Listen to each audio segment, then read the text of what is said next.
Amen. Purihin ang Panginoon. Isang mapagpalang umaga po sa bawat isa. Higit sa lahat sa ating Panginoon. Salamat sa Panginoon dahil minsan pa ay binigyan tayo muli ng panibagong buhay, panibagong pag-asa sa umagang ito. Kaya naman karapat-dapat ng Panginoon sa umagang ito sa ating pag-aaral ng kanyang mga salita. Kaya salamat sa Panginoon sa umagang ito. Bago tayo mag-aral ng kanyang mga salita, tayo muna ay mag-alay ng isang awitin at ang morning devotion po ay magmumula po sa Door of Faith Taoyuan dito po sa Taiwan. Salamat sa Panginoon. Sige po, tayo po ay umawit. Awitin po natin yung salamat sa Diyos. Salamat sa kabutihan ng ating Panginoon. Hallelujah. Sige po, tayo umawit. Hallelujah. Kabutihan ng Diyos sa akin ay umakan upang aking talikdan ang kasalanan. Biyaya niya'y lang para sa akin, kaya dapat siyang parangalan. Minsan pa nga po sa umpisa, hallelujah. Hallelujah, yes Lord. Sa akin ay umakan upang aking talikdan ang kasalanan. Biyaya niya'y daan para sa akin, kaya dapat siyang parangalan. Salamat sa Diyos. Hallelujah, yes Lord. Sa kanyang ama ako ay pinaligid.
kabutihan niyo, Panginoon, kami ay nagkaroon ng kaligtasan. Hallelujah.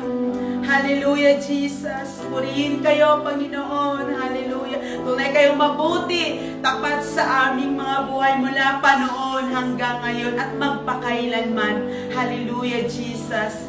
Panginoon, salamat sa inyo. Hallelujah.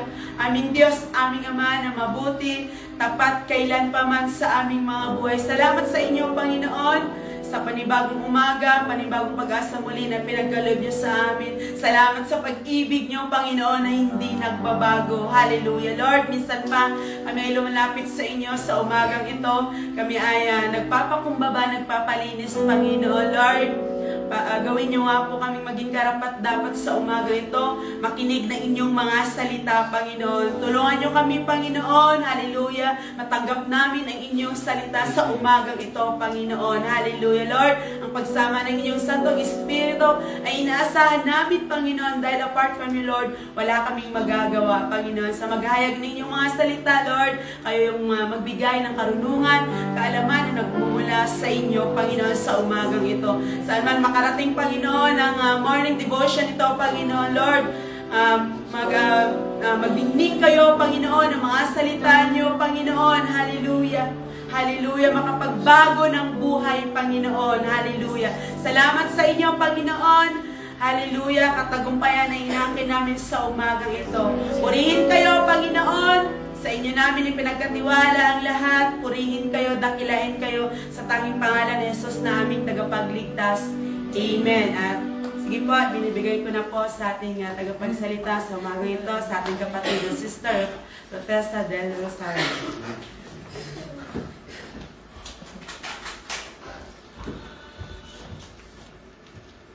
Purihin po ang Panginoon, ang Diyos po natin ay mabuti. Amen. Amen. At bago po tayo muli magpatuloy sa salita ng Panginoon, tayo po muli manalangin. Hallelujah. Purihin kayo, O Diyos, nakilain ng iyong pangalan, Panginoon. Tunay kayong mabuti, O Diyos, sa aming mga buhay. Panginoon, maraming salamat sa panibagong umaga, Panginoon. Pakalinisin niyo nga po kami, Panginoon, ng inyong banal na dugo. Hayaan niyo, Panginoon, na kayo ang mangusap sa umagang ito, Panginoon. Pinagkakatiwala ko po sa inyo ang lahat. At samahan po kami ng inyong banal na Espiritu sa pag-aaral ng inyong mga salita. Pinupuri ka namin, Panginoon, at niluluwalhati sa tayong pangalan ng inyong anak na si Jesus. Amen. Makapagbukasan po kayo sa akin sa aklat ng Salmo, chapter 34.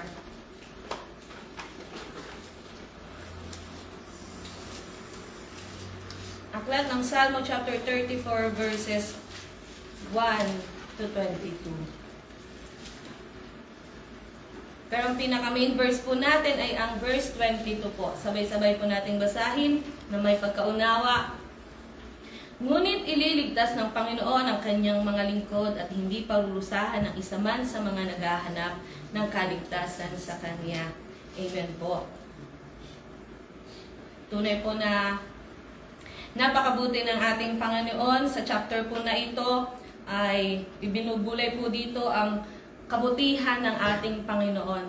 Tayong mananampalataya, araw-araw po nating nararanasan, araw-araw po nating nararanasan ang kabutihan ng Diyos. Ngunit sa umaga pong ito, hayaan po natin na pagbulay-bulayan natin ito at tayong muling kiligin kung gaano kabuti ang Panginoon sa ating mga buhay. Amen po ba? Amen. At tayo po, kailan po ba tayo lumalapit sa ating Panginoon? Ako bilang baguhan pa lamang po sa pananampalataya, hindi sa wala akong pag-asa kaya ako lumapit sa Panginoon. No? Pero bilang unbeliever po dati, siguro dumating ako sa sitwasyon na magulo, dumating ako sa sitwasyon na hindi ko kaya, or mayroon ako pinagdadaanan kaya ako lumapit sa Panginoon. Ganun naman po tayo, di ba? Dati, na lumalapit lang tayo sa Panginoon, na nananalangin tayo sa Panginoon kapag tayo ay nakakaranas ng mga hindi magagandang bagay. Sa verse 6 po, nung wala na akong pag-asa, tumawag ako sa Panginoon. Ako'y kanyang pinakinggan at iniligtas sa lahat ng mga dinaranas kong kahirapan. Tunay naman po yun. Lahat po tayo nakaranas ng ng ganong sitwasyon po. At wala po tayong ibang malalapitan kundi ang ating Panginoon. Amen po ba? At sa verse 4 po, ang sabi po dito, ako'y nanalangin sa Panginoon at ako'y kanyang sinagot. Pinalaya niya ako sa lahat ng aking takot. Amen po. Napakabuti po talaga ng Panginoon at napakalinaw po ng salita niya. Hindi natin lubusang maisip kung gaano yung kabutihan ng Panginoon sa atin. Ma-amaze ka na lang na sa buhay natin habang tayo nag-aantay sa Kanya, yung mga sitwasyon na pagkilos niya sa ating buhay, hindi natin mawari kung gaano kabuti ang Panginoon sa atin. Minsan may mga instances na nung hindi pa tayo mga nakakilala, di ba po? Ang alam natin kapag halimbawa meron tayong may dumarating na pagkakataon na maganda, sasabihin natin parang napakaswerte o napakapalad naman. Pag naman halimbawa hindi magandang sitwasyon, minsan sinasabi pa, malas mo naman o kaya may balat ka sa pet. Yung mga ganong sitwasyon po, di ba po? Pero tayo nung nakakilala na sa ating Panginoon at nalaman natin yung kabutihan niya talaga, alam natin kung kanino nanggagaling iyon. Amen po. At tanging sa Panginoon lamang iyon nanggagaling. At isa-isahin po natin ang kabutihan ng Panginoon sa atin. Sa verse 5 po, ang sabi po dito, ang mga umaasa sa Kanya ay nagniningning ang mata sa kaligayahan at walang bahid ng hiya sa kanilang mukha. Tunay na kapag sa Panginoon po tayo talaga umaasa at nagtitiwala, kahit may pagsubok man, andun pa rin po yung kagalakan. Diba? Minsan may mga nagsasabi pa nga sa atin na parang wala tayong pinagdadaanan, tayong mga Kristiyano, amen po ba? Dahil hindi nakikita sa atin yung kababagbagan ng loob, kundi ang kapayapaan. Kahit dumadaan sa ng mga sitwasyon, payapa pa rin yung ating mga itsura, ganun. Hindi po kita sa atin na meron tayong pinagdadaanan. At pangalawa po, sa verse 7, ang anghel ng Panginoon ay nagbabantay sa may takot sa Diyos at ipinagtatanggol niya sila. Tunay po na talagang binabantayan tayo ng ating Panginoon.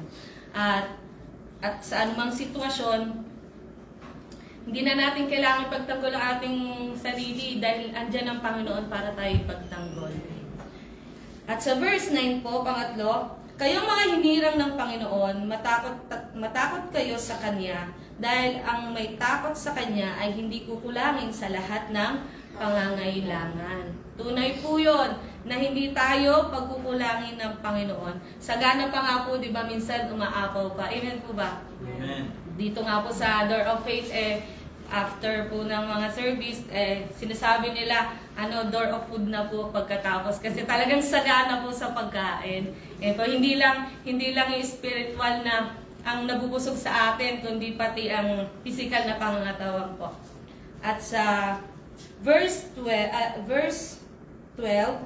kung nais nyo ng masaya at mahabang buhay. Amen po. Magbukas po tayo sa Lucas chapter 12 verse 25. Lucas chapter 12 verse 25. Ang sabi po dito, sino sa inyo ang makakapagpahaba ng kanyang buhay ng kahit kaunti sa pamamagitan ng pag-aalala? Tunay naman po yun, di ba? Haba po ba ang buhay natin pag nag-aalala po tayo? Pero pagdating sa Panginoon, pag alam natin na may Panginoon tayo, parang stress-free. Hindi po parang talagang stress-free po tayo. Amen po. Para masaya, excuse me po. Masaya lang po ang buhay. Parang wala talagang iniisip. Amen po ba? Di ba? Sabi nga po sa Mateo 6:34, wag nating alalahanin ang bukas. Amen. At sa verse 15 po, ang sabi po dito, isa pa pong kabutihan ng Panginoon, iniingatan ng Panginoon ang mga matuwid at pinakikinggan niya ang kanilang mga karaingan. Tunay po yun, na kahit hindi man natin nakikita ang ating Panginoon, alam natin na pinapakinggan niya tayo. Amen po. Na kahit anumang hilingin natin or anumang idalangin natin sa Panginoon, at alam natin sa atin na tayo'y matuwid, alam natin na pakikinggan tayo ng ating Panginoon. Ngunit, ayon lang ito sa kalooban ng ating Diyos sa tamang oras niya at tamang panahon. At sa verse 17 po, tinutugon ng Panginoon ang panalangin ng mga matuwid at inililigtas sila sa lahat ng mga suliranin. Tayo po ba'y matuwid? Amen po. Tayo matuwid na po sa paningin ng Panginoon. Ngunit nasa sa atin po. Tayo na rin po ang makakasagot niyan kung talagang matuwid tayo sa ating Panginoong Diyos. Tunay na tinutugon tayo ng ating Diyos sa ating mga panalangin. Hindi nagiging hadlang kung ano man yung mga sitwasyon. Kung tayo talagang matuwid na sumusunod sa ating Diyos, wala pong pag-aalinlangan at tayo diringgin ng ating Diyos. Di ba po, dito pa lang po sa aklat ng Salmo chapter 34, napakarami na pong kabutihan. Isang chapter pa lang po ito, pero makikita na po natin na napakarami ng kabutihan ng ating Diyos na ipinaparana sa atin. Sa mga taong matuwid po. Pero sabi po ulit sa chapter 34 verse 15, sa NIV version po, the eyes of the Lord are on the righteous, and His ears are attentive to their cry. Amen po. Tayo rin po ang makakasagot kung lahat po ba ng ginagawa natin ay nakakalugod sa ating Panginoon. Ano pong kailangan nating gawin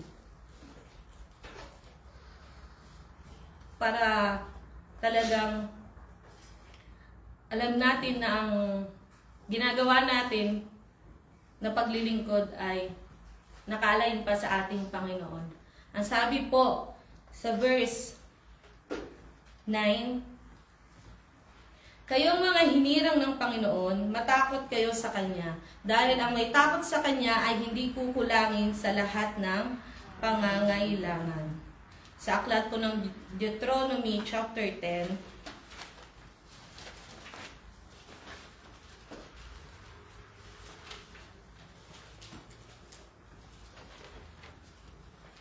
Deuteronomy chapter 10 verse 12, 20 to 21 po. Sa NIV version po, And now Israel, what does the Lord your God ask of you, but to fear the Lord your God, to walk in obedience to Him, to love Him, to serve the Lord your God with all your heart and with all your soul. At sa 20 po, inulit po ulit yun. Fear the Lord your God and serve Him. Hold fast to Him and take your oaths in His name.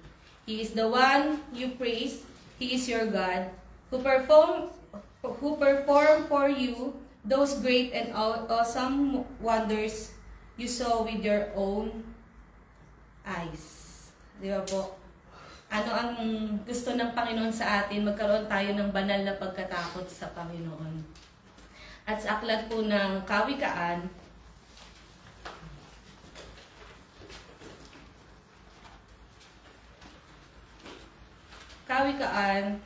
chapter 1, verse 7,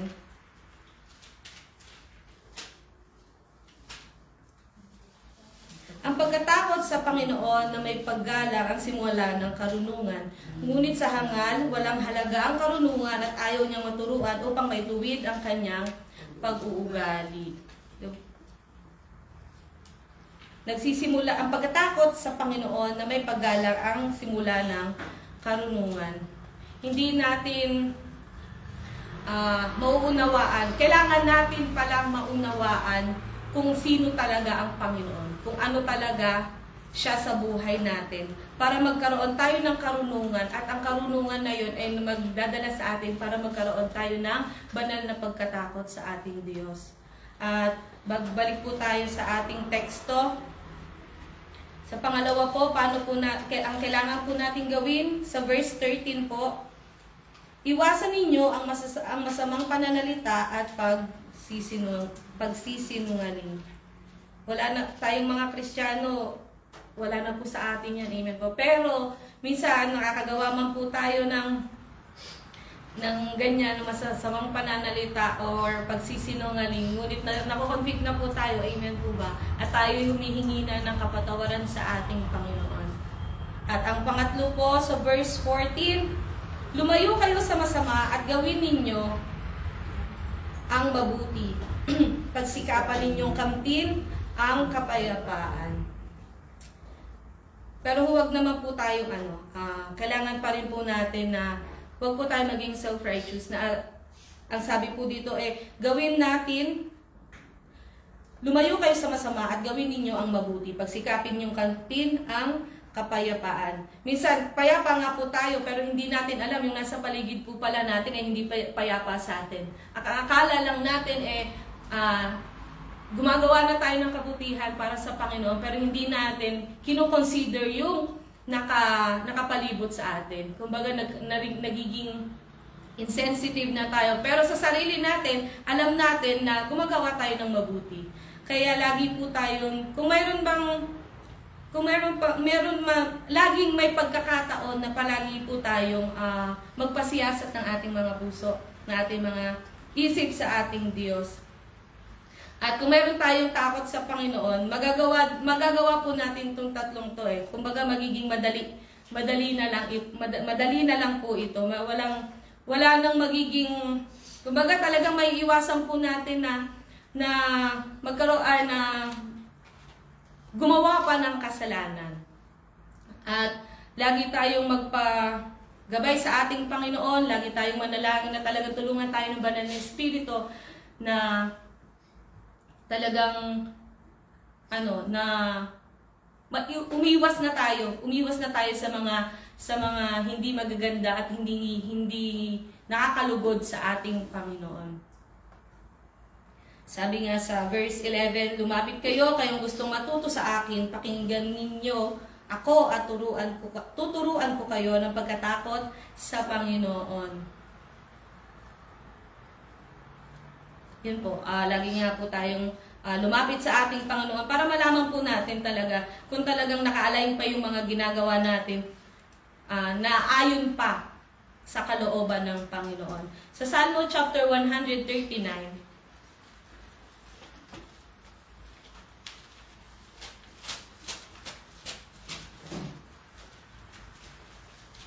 Salmo 139, verse 23 to 24.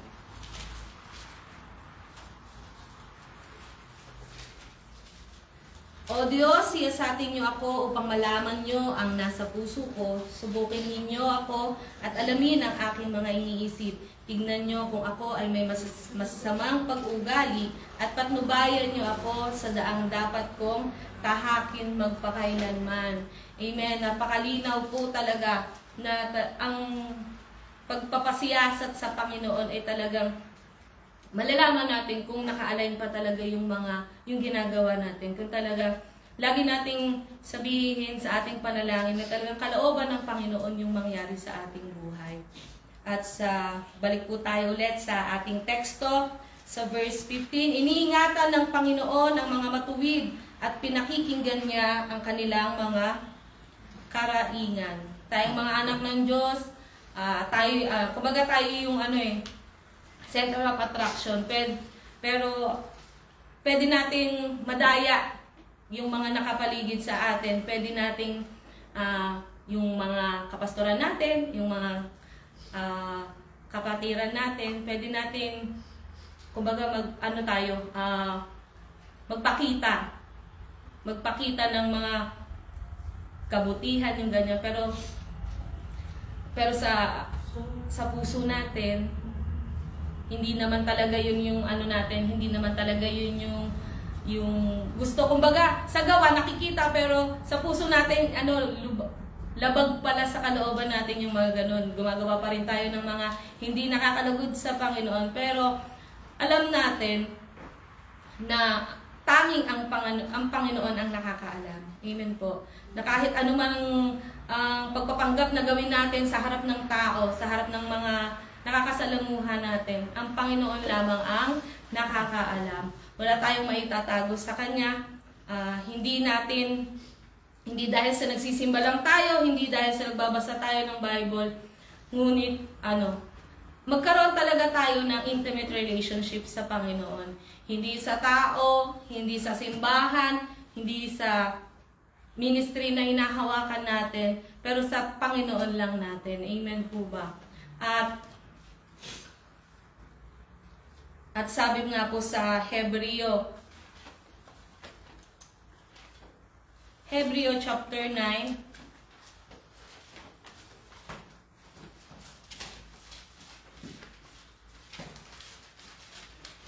Hebreo chapter 9, verse 28.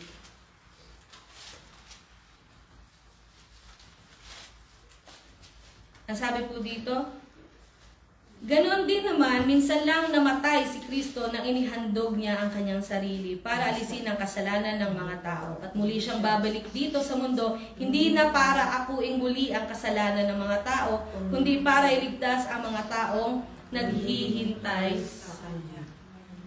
Tunay po yun, isang beses lang po namatay ang Panginoon. At huwag po natin gawing rason na mabiyaya naman ng Panginoon patatawarin naman ako ng Panginoon kaya gagawa ka ulit ng mga hindi nakakalugod sa Kanya.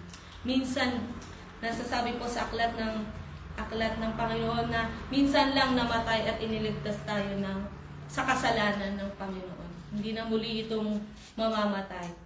At talagang bilang anak ng Panginoon, we are children of God. Amen po ba? At balik po tayo ulit sa ating teksto.